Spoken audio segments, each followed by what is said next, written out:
тавлути Тоҷикистону ҷаҳон аз дурбини радиои Озодӣ Шалойгул Хоҷа ҳастам. Салом. Қабл аз тафсири хабару гузоришо ба сархати мавзӯи имрӯз 29 март таваҷҷӯҳ кунед.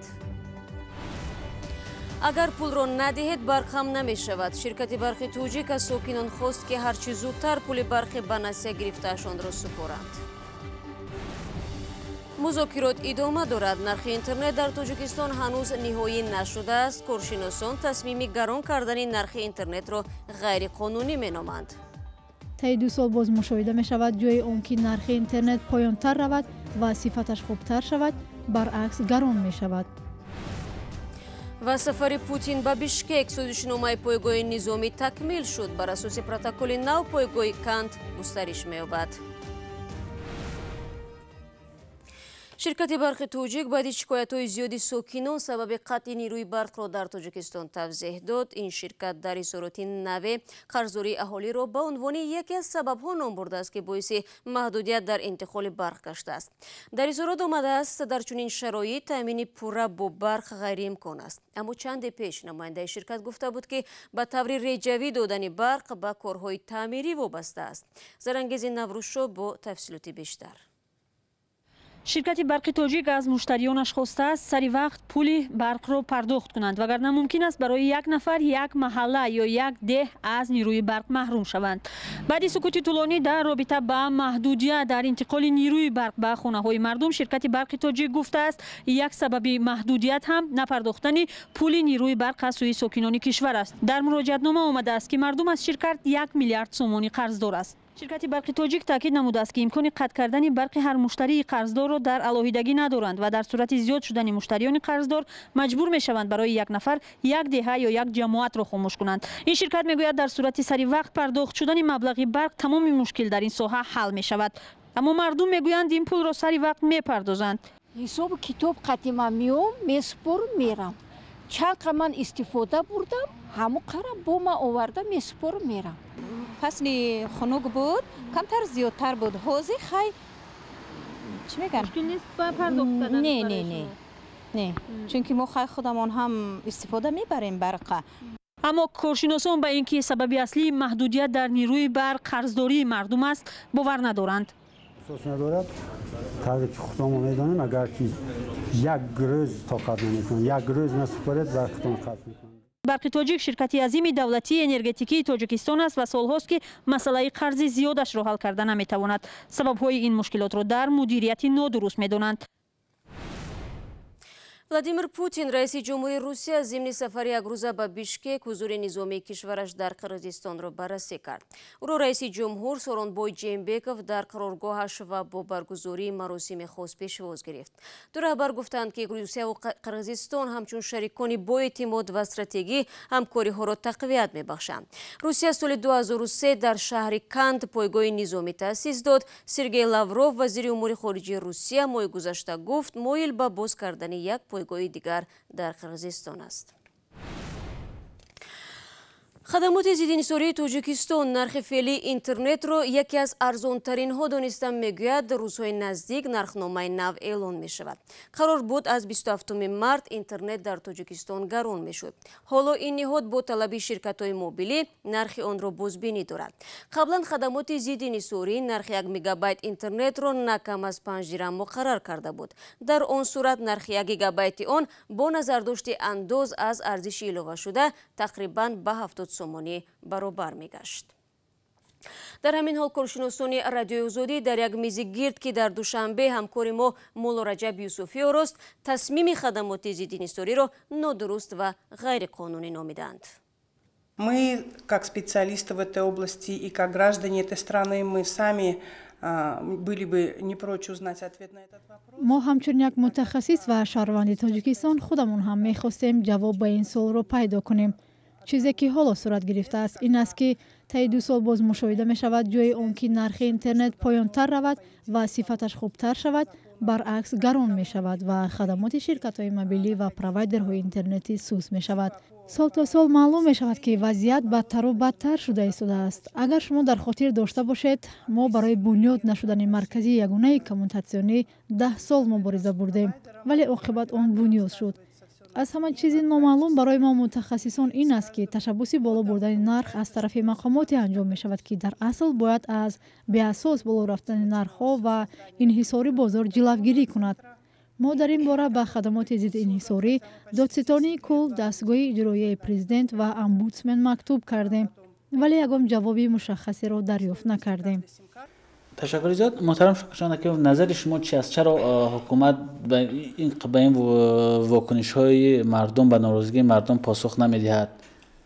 چند دیگر همین گونه تصمیم گیری ها از جانب دولت یا مقامات وکالتدار مشخصی آن چون تحت تاثیر عکس العمل جامعه شهروندی طریق فضای اطلاعات قرار گرفتند، باعثی از نو بررسی گردید و تا یک اندازه گذشت کنی ها به نظر می رسید.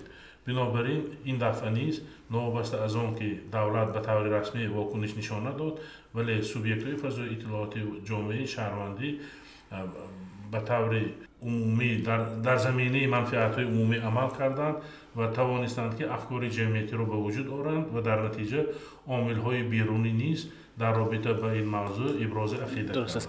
محترم یعقوب سعید، نظر شما چی است در این رابطه؟ فکر من درباره اینکه چرا حکومت واکنش نمی‌کند این است که شاید صدای مردم، نظر مردم، موقع مردم رسانیده نشد.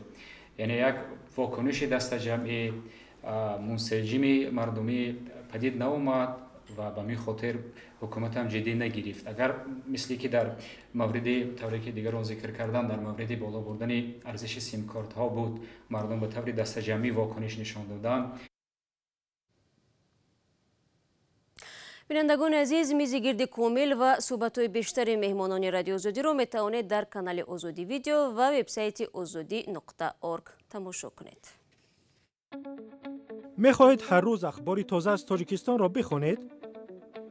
پخش زنده، خبر، گفتگو، گزارش و تحلیل از جای حادثه، نظر تحلیلگران.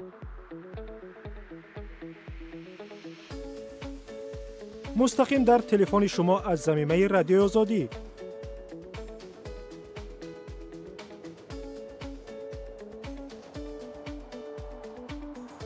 در بخش جستجو رادیو آزادی نویسید. یافتید دکمه گت یا اینستال را پخش کنید. زمینه را باز و با کار آغاز کنید. بله را پخش کنید تا از خبر و گزارش های نو بخبر نمانید. با رادیو آزادی در جریان حادثه ها باشید. شما برنامه خبری رادیو آزادی رو تماشا دارید. گروه‌های پیش از انتخاباتی در اوکراین شهروندان این کشور را که مقیم تاجیکستانند در کنار نگذاشته است. برخی از آنها میگویند هرچند با سبب‌های عیانی در رایدهی شرکت کردن نمیتوانند، اما این معرکه مهم سیاسی را جدی پیگیری میکنند. برای یوسفی بعد صحبت با اوکراینی‌های تاجیکستان این گزارش را آماده کرد. алек глубокий шаҳрванди 49 солаи украина беш аз 10 соли ахир дар душанбе тиҷорат дорад. ӯ молики ягона тарабхонаи ғизоҳои украинии трактир дар пойтахти тоҷикистон аст. дар душанбе низ таҳаввулоти сиёсии кишвараш аз назари алек дур намондааст. маъракаи интихоботи президентии феълии украина барояш хеле ҷолиб аст. ӯ номзадҳои аслӣ ба курсии президентии украина Петро Порошенко, Юлия Тимошенко ва Владимир Зеленскийро медонад. алек дар миёни се номзади аслӣ ба мақоми раисати ҷумҳури украина ба Порошенко ва Зеленский эътимоди бештар дорад. از این خاطر اینجا برای همه سوال پیدا شده است. من فکر میکنم محض در همین مسئله در هم بر همی پیش آمده است کی به کی رای دهد. аммо алек глубокий аз он афсӯс мехӯрад ки дар ин маъракаи сиёсии кишвараш ширкат карда наметавонад то ба номзади қобили эътимодаш рай бидиҳад. чун ба иттилои сафорати украина дар тоҷикистон шаҳрвандони украинии муқими тоҷикистон барои ширкат дар интихобот ва райдиҳӣ бояд ба сафорати украина дар узбекистон раванд. аммо ба қавли ӯ мардуми украина огоҳона дар интихобот ширкат мекунанд. Порошенко однозначно проевропейский кандидат. معلوم است که پاراشنکو نامزد غربگرا است، ولی آن دو نامزد دیگر تیماشنکو و زلنسکی را فعلا مردم اجازه نمی‌دهد که با روسیه نزدیک شوند. آنها با هر راه کوشش بهتر شدن مناسبت با روسیه را می‌کنند، زیرا برای روسیه تیماشنکو و زلنسکی خوب است. آنها بیشتر گپ‌درا و به دوستی مائل‌ترند. В данном случае рукопожатные, да, в отличие от от Порошенко. таҳлилгарони тоҷик мегӯянд интихобкунандаи ин ҷумҳурии пасошӯравӣ ба фарқ аз теъдоди дигар кишварҳо воқеъбинона рай медиҳад. он шахсе интихоб мешавад ки аз нуқтаи назари стратегӣ ҷонибдори соҳибихтиёрӣ ва истиқлолияти комили Украина аст. аммо мардуми оддии тоҷикистон ба равандҳои сиёсии ин кишваре ки бо шумули тоҷикистон дар зери як парчами шӯравӣ қарор доштанд чандон таваҷҷӯҳ ва маълумоти зиёде ҳам надоранд. ин масъала қатъи қадар маълумоти аниқ надорам. маъракаи интихоботи президентии Украина рӯзи 31 декабри соли 2018 шурӯъ шуд ва даври аввали райдиҳӣ 31 марти соли 2019 баргузор хоҳад шуд. дар Украина барои соҳиб шудан ба курсии раиси ҷумҳур 39 номзад мубориза мебаранд.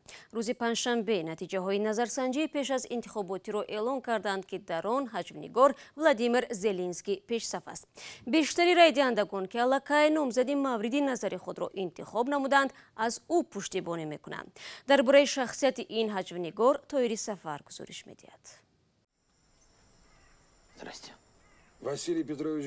صحنه خبردار شدن معلم خاکسار از آن که بلندترین مقام کشور را صاحب شد. Доброе утро, господин президент. این یک برنامه تلویزیونی است ولی از واقعیت هم دور نیست. هنرپیشه و حجم‌نگار ولادیمیر زلنسکی ستاره برنامه در واقع نامزد به مقام رئیس جمهوری اوکراین است و بر اساس نظرسنجی ها طرفداری زیاد دارد. این کینو نیست، زندگی واقعی است. من واقعا میخواهم به اوکراین کمک کنم. به من چیزی در کار نیست. میخواهم به مردم مدد رسانم. زلنسکی هنگام تحصیل حقوق هنرپیشگی را شروع کرد. سال 1990 چون حجم‌نگار معروف شد و استودیوی خصوصی تأسیس داد. پیشرفت زیادش در صحنه او را قهرمان اصلی برنامه خدمتگزاری مردم کرد. او نقش معلمی را اجرا میکند که رئیس جمهور شده است. ماه مارس سال گذشته حزب سیاسی را با عین نام برنامه‌اش تأسیس داد. در آستانه سال نو پیش از اعلان نامزدی او در بین 5 نفر اساسی بود که میتوانستند رئیس جمهور شوند. شعار انتخاباتیش هم خدمتگاری مردم است. رشوه‌خواری در همه جا هست. باید ضرر آن به حکومت و زندگی مردم را از بین بریم. زلنسکی به شرافت تلویزیون ها با شمول این برنامه حجوی شهرت یار شده است. او همچنین برنامه حجوی دارد که در آن رقیبانش را همچون سیماهای قدیمی و خودخواه و رشوه‌خوار نشان می‌دهد. برنامه او بیزاری مردم از الیت حکمران را نشان می‌دهد، ولی بعد از این نمایش نظرها گوناگون بود.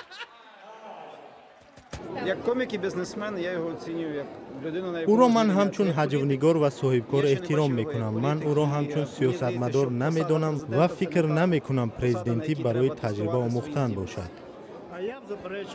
من به این گفته راضی نیستم. میخواهم که پرزیدنت شود. اوکراین به افغانی نیاز دارد. زلنسکی در شبکه‌های اجتماعی هم محبوب است و در اینستاگرام 2,800,000 هوادار دارد. اما زلنسکی نه تنها برای بی‌تجربگی بلکه برای معاملات تجارتیش هم تنقید شده است. یک تحقیق رادیو آزادی معلوم کرد که او با 4 شرکت فیلمسازی و تلویزیونی روسیه همکاری داشته است. هرچند خودش گفت سال 2014 تجارت در روسیه را بس کرد. نماینده های زلنسکی به درخواست ما پاسخ ندادند، برای همین او را اینجا یافتیم. Вы хотите со мной поговорить, а не я с вами.